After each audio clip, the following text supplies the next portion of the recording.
While out with her friends, she laughed. He's too scared to ever leave me. He'd fall apart without me. They all nodded.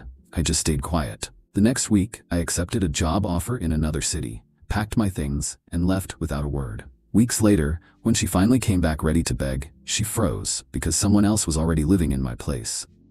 The final nail in the coffin of my relationship wasn't hammered in with a dramatic fight. It was slid into place with a quiet, confident laugh in a noisy, crowded bar. My girlfriend, Jenna, was holding court with her friends, a circle of women who seemed to think life was one long brunch special. I was on the edge of the group, nursing a beer, playing the part of the silent, supportive boyfriend. It was a role I had perfected over our 2 years together. They were talking about another couple's recent breakup. The guy had apparently been a mess, and Jenna's friend was saying how pathetic it was.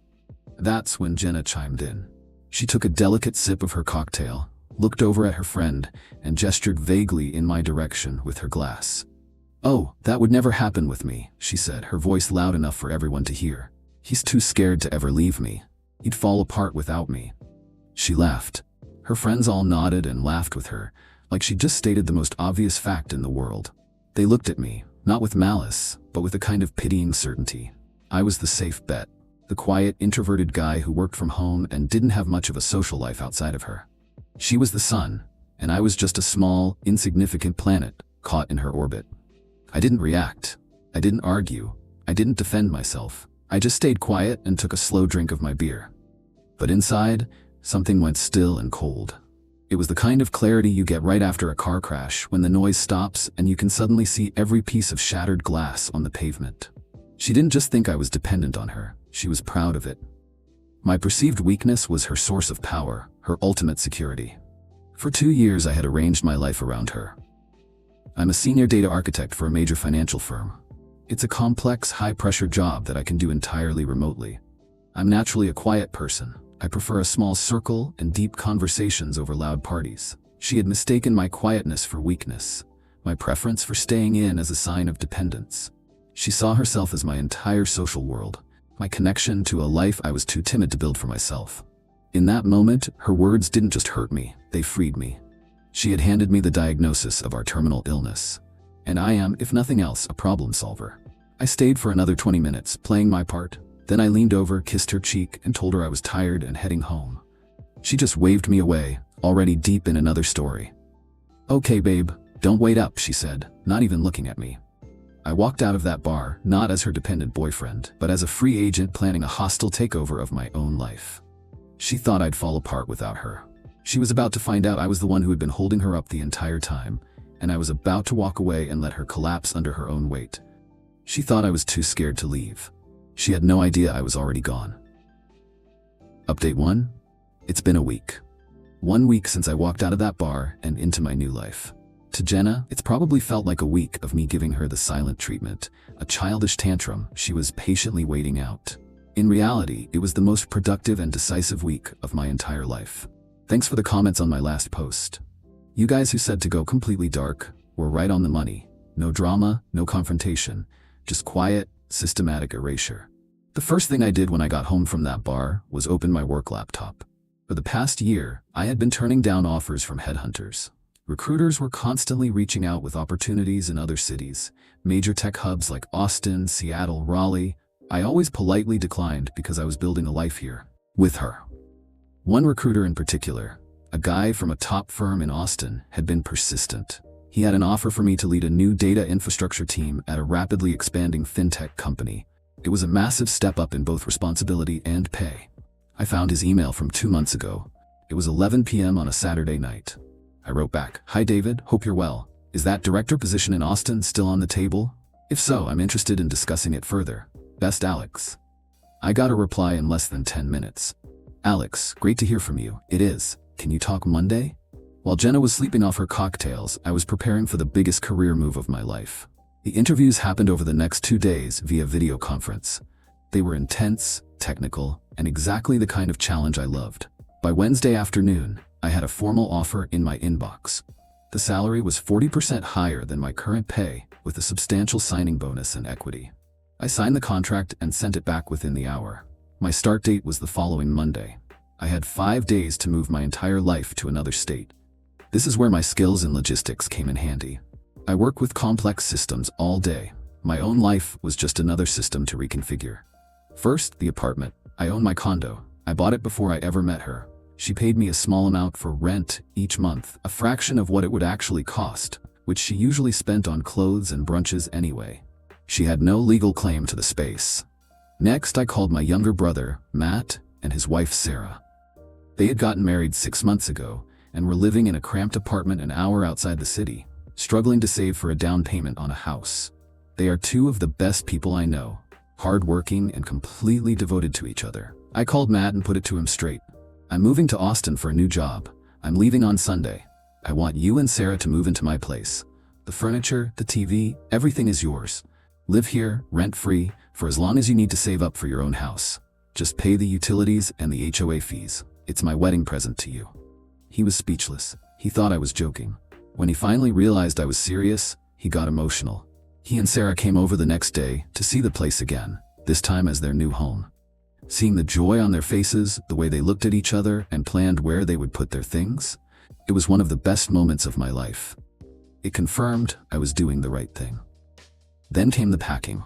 I hired a long-distance moving company. I only packed my essentials, my clothes, my books, my computer equipment, and a few personal items.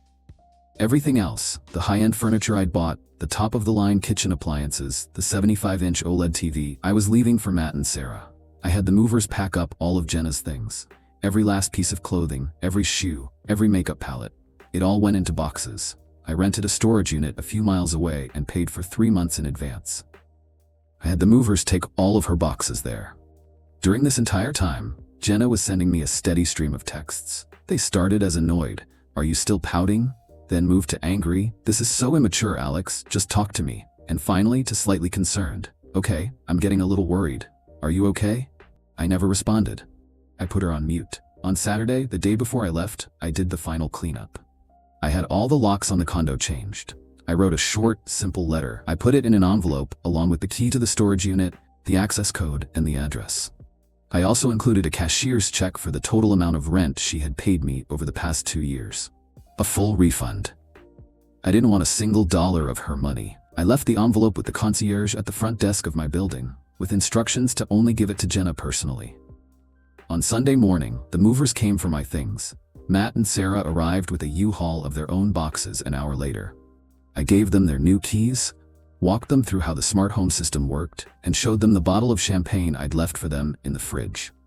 We hugged, I wished them well, and then I was gone. I drove my car 1,000 miles to my new life in Austin. I didn't look back. Jenna thought I was too scared to even argue with her. She has no idea that I just dismantled our entire life and rebuilt a new one 1,000 miles away, all without saying a single word to her. She thinks I'm still in the city, sulking in my apartment. She's about to get the biggest shock of her life. She thinks he'd fall apart without her. He didn't. He just left.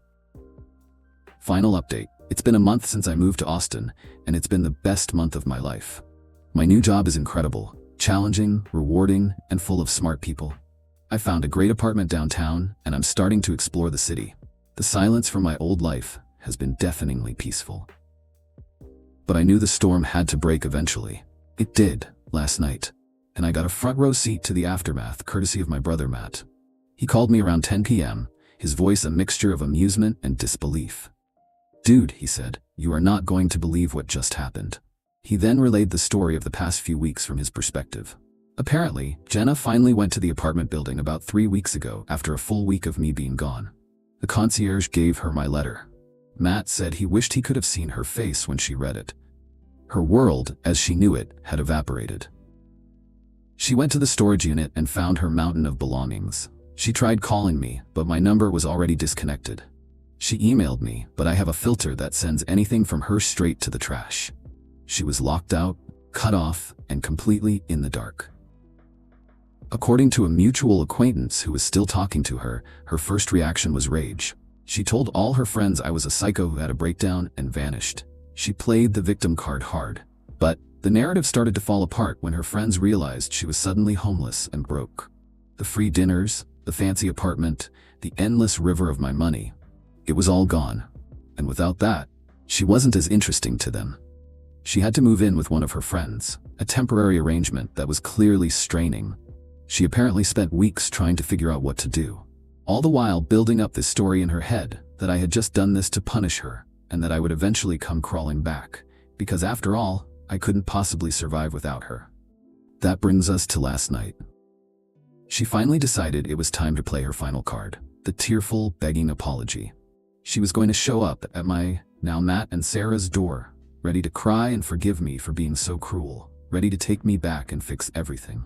Matt said they were watching a movie when there was a loud, insistent knock on the door. He opened it to find Jenna standing there. She had clearly prepared for this moment. Her eyes were already red, her face was set in an expression of tragic sorrow. She had her whole speech ready. She didn't even look at Matt. She just looked past him into the apartment, expecting to see me. "Alex," she began, her voice cracking perfectly on cue. "I know I messed up. I was wrong. Please, can we just talk? I'll do anything. I can't live without you." Matt, bless his heart, just stood there, completely baffled. He's a big, friendly guy, and he had no idea who this strange, crying woman was. "I'm sorry," he said. "I think you have the wrong apartment. My name's Matt." Jenna's face froze. The performance just stopped. She looked at him, really looked at him this time. Then she looked past him again, and she started to notice the little changes. The wedding photo of Matt and Sarah on the entry table, the different throw pillows on the couch, the pair of women's shoes by the door that were definitely not her size or style. "What?" she stammered. "Where's Alex?" "This is his apartment." "Oh, Alex is my brother," Matt said cheerfully. "He moved to Austin a month ago for a new job. He's letting my wife and me live here while we save for a house. It was incredibly generous of him." At that moment, Matt's wife, Sarah, came to the door to see who it was. She's a sweet, down-to-earth girl, the complete opposite of Jenna. She smiled kindly at the confused woman on their doorstep. Matt said the look on Jenna's face was something he would never forget.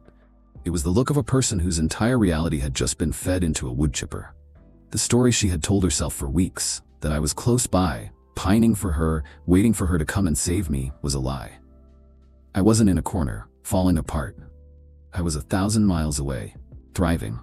I hadn't just left her. I had replaced her life in my apartment with a better one, a happier one, for people I actually cared about. The final brutal blow was the realization that I hadn't just abandoned her. I had given away the entire lifestyle she thought was hers to my brother, for free, as a gift. The home, the furniture, the life of comfort, it was all still there. She just wasn't invited to it anymore. "He's in Austin?" she whispered, the words barely audible. "Yeah, he loves it there," Matt said. "He's doing great." Jenna just stood there for a long moment, completely silent. The fake tears were gone, replaced by a blank, hollow look. She had built her entire sense of self-worth on the idea that I was weak and she was strong. In one conversation, on one doorstep, that entire foundation was obliterated. She wasn't the one in control. She was just an inconvenience, a stranger at the door of a happy couple's home. She didn't say another word. She just turned around and walked away.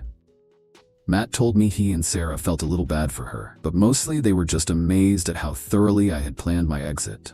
I hung up the phone and looked out at the Austin skyline from my new balcony. I felt nothing for her. No anger, no pity, not even satisfaction, just a profound sense of peace. She had predicted I would fall apart without her, but she had it all backward.